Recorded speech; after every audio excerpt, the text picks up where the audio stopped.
はい、最初ご依頼いただいた時にですね、動画をいただいたんですけれども、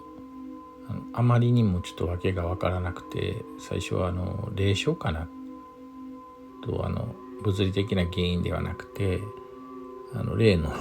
影響があるのではないかなって思うぐらい、ちょっと判断が難し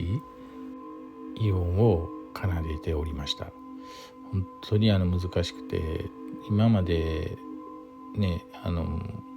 経験したことがないこんな音であります。